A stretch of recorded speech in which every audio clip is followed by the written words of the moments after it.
मैंने अक्सर ये सुना है कि खाली जगहों पर जहाँ कोई रहता नहीं है या ऐसी जगह जहाँ गंदगी बहुत ज़्यादा होती है, पूजा पाठ नहीं होती, वहाँ किसी अलग तरह की शक्तियाँ अपना डेरा डाल लेती हैं। चाहे वो सालों से खाली पड़ा कोई मकान हो, चाहे आप ही के घर में एक कमरा जिसे कोई यूज नहीं करता। ऐसी शक्तियां सूनापन, मंदिर से दूरी और खाली जगह खोजती हैं जहां वो अपना बसेरा बना सके। ऐसा ही कुछ हुआ प्रवीण के साथ, जो मेरा अपना दोस्त है और पेशे से एक आर्किटेक्ट है। दिल्ली के लाजपत नगर में अपने परिवार के साथ रहता है। परिवार में माँ बाप जो ग्राउंड फ्लोर पर रहते हैं, फर्स्ट फ्लोर पर प्रवीण और सेकंड फ्लोर पर 2 रूम्स हैं जिसमें भैया और भाभी रहते हैं। ये बात आज से करीब 7 साल पहले की है, जब उसके बड़े भाई की शादी को बस 5-6 महीने ही हुए थे। प्रवीण उस वक्त सेकंड फ्लोर पर रहता था, जहां दूसरा कमरा लोहे के भारी सामानों से भरा पड़ा था। प्रवीण को कंप्यूटर गेमिंग का बहुत शौक था। अक्सर अपने काम से फ्री होकर जब भी शाम को घर लौटता तो अपना काफी समय कंप्यूटर पर गेम्स खेलते और चाय पीते हुए गुजारता था। अक्सर काफी रात हो जाया करती थी उसे खेलते खेलते। मम्मी भी चिल्लाती थी और जल्दी सोने को बोलती थी, पर वो कहाँ सुनने वाला था। अपने हेडफोन्स लगाए बस खेलता रहता। उसके कंप्यूटर पर स्पीकर्स भी थे जिन्हें आधी रात में कभी यूज नहीं करता था वो। उसके स्पीकर्स नहीं यूज करके हेडफोन्स यूज करने के 2 रीजन थे। एक तो रात को तेज आवाजों से घर में किसी को डिस्टर्ब ना हो, और दूसरा पास के कमरे से आती आवाजों से वो खुद डिस्टर्ब ना हो। हर रात 12 से 12:15 के बीच जब भी प्रवीण अपने कंप्यूटर पर होता, पास के बंद पड़े कमरे से आवाजें सुनता था वो, मानो जैसे कोई उन लोहे के भारी सामानों को खिसका रहा हो। प्रवीण सालों से इसी तरह बस इग्नोर करता था उन आवाजों को।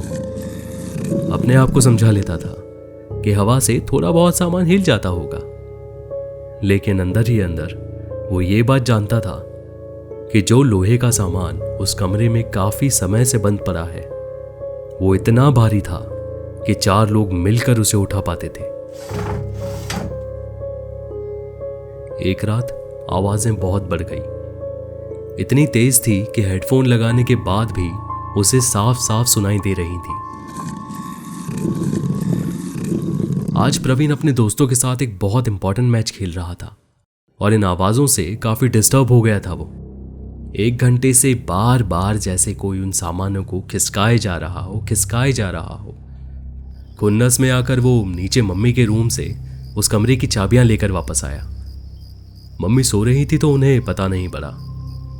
उसने ताले में चाबी लगाई। ताला पुराना होने के कारण खुल नहीं रहा था। थोड़ा जोर लगाया और चाबी घूम गई। ताला खुल चुका था। उसी के साथ आवाजें बंद हो चुकी थी। प्रवीण थोड़ा डरा हुआ था। उसे काफी समय हो गया था इस कमरे में आए हुए। डरते डरते उसने कुंडी घुमाई और कमरा खोल दिया। कमरे में इतना अंधेरा था मानो सारी दीवारों पर काली चादर टांग रखी हो। एक बार को तो प्रवीण की आत्मा ही कांप गई।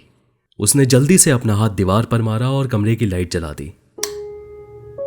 कमरा काफी ठंडा और गंदा पड़ा था। मिट्टी की परत हर एक चीज पर चादर की तरह पड़ी हुई थी। अब वहां से कोई भी आवाज तो नहीं आ रही थी, लेकिन खुद पर किसी अदृश्य चीज की आंखों को महसूस कर पा रहा था वो। ऐसा लग रहा था कि कोई बिल्कुल सामने खड़े होकर उसे गुस्से से देख रहा हो। प्रवीण के रोंगटे खड़े हो गए थे। बढ़ती ठंड को महसूस कर पा रहा था वो। जल्दी से उसने लाइट बंद की, कमरे पर ताला मारकर अपने कमरे में वापस आ गया था वो।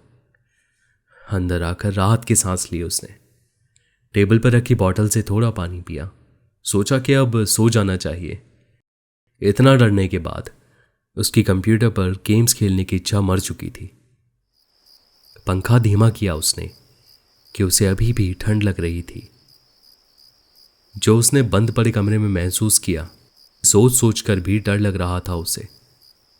तभी उसे याद आया कि आज तो अमावस्या की रात थी, तभी छत पर इतना अंधेरा था, चांद की रोशनी तो थी ही नहीं आज। यही सोचते सोचते चादर अपने चेहरे तक डालकर सो गया प्रवीण। देर रात को सब शांत था। उसे एकदम से किसी के भारी कदमों की आवाज आई। आवाज किसी के सीढ़ियों से दौड़कर ऊपर आने की थी। एकदम से उस फ्लोर का दरवाजा खुला, जैसे किसी ने तेजी से भागते हुए उस दरवाजे को एक धक्के के साथ खोल दिया हो। और फिर प्रवीण के कमरे का दरवाजा भी बिल्कुल वैसे ही खुला, एकदम से धक्के के साथ। इससे पहले कि प्रवीण अपने चेहरे से चादर हटाकर देखता, कोई उसके सीने पर आकर बैठ गया था। कोई चीज इतनी भारी थी, प्रवीण को सांस लेने में दिक्कत हो रही थी। उसके हाथ पैरों ने काम करना बंद कर दिया था। वो डर चुका था कि ये क्या हो रहा है। किसी तरह से उसने हिम्मत करके और जोर लगाकर अपने चेहरे से वो चादर हटाई, तो देखा कि कोई औरत है, लाल आंखें और बूढ़ा चेहरा जो कि सड़ चुका है। ये देखकर प्रवीण की आवाज हलक में ही अटक गई। आंखें बंद करके थोड़ी देर हिलने की कोशिश करता रहा वो, क्योंकि उससे वो नजारा देखा नहीं जा रहा था। फिर एकदम से वो जो भी उसके सीने पर बैठी थी गायब हो गई, बिना किसी आवाज के। प्रवीण को सांस आई और वो एक झटके में उठकर खड़ा हो गया। आसपास देखा तो कमरा खाली पड़ा था और दरवाजा थोड़ा थोड़ा हिल रहा था, जैसे कोई हवा का झोंका वहां से गया हो। प्रवीण को अपने पैर के अंगूठे में दर्द हो रहा था, लेकिन डर के कारण उसका ध्यान नहीं गया था अभी तक वहां। देखा तो उस अंगूठे पर एक गहरा कट लगा हुआ था, जिसमें से खून बह रहा था। ये सब एक्सपीरियंस करने के बाद उसकी रूह कांप चुकी थी। बाथरूम में जाकर पहले उसने अपने पैर धोए, खून साफ किया और पट्टी बांधी, और हिम्मत करके लाइट जलाकर वापस सो गया। सुबह उठकर उसने पूरा किस्सा अपने घर वालों को बताया। ये सब सुनकर सभी काफी डर गए। उसी दिन पापा ने उस घर में हवन करवाया और ऊपर भैया भाभी को शिफ्ट होने को कहा। पास के कमरे से सारा वो भारी लोहे का सामान हटवा कर बेच दिया, उसे गेस्ट रूम बना दिया और पास ही में एक छोटा मंदिर स्थापित कर दिया। भाभी रोज सुबह जल्दी उठकर पूजा करती थी, तो उस दिन के बाद वहां ऐसी कोई भी अनहोनी नहीं हुई। आज भी जब प्रवीण इस बारे में बात करता है या उसे ये चीजें याद आती है, तो रूह कांप जाती है उसकी। हम सभी की जिंदगी में कुछ ऐसी असामान्य कहानियां हैं जो जिंदगी की किताबों में पिछले पन्नों में ही लिखी हुई हैं। अगर आपके पास भी ऐसी कोई कहानी है जो आप चाहते हैं कि मैं इस चैनल के जरिए लोगों को सुनाऊं, तो मुझे मेल करें। कहानी कैसी लगी प्लीज कमेंट सेक्शन में बताएं।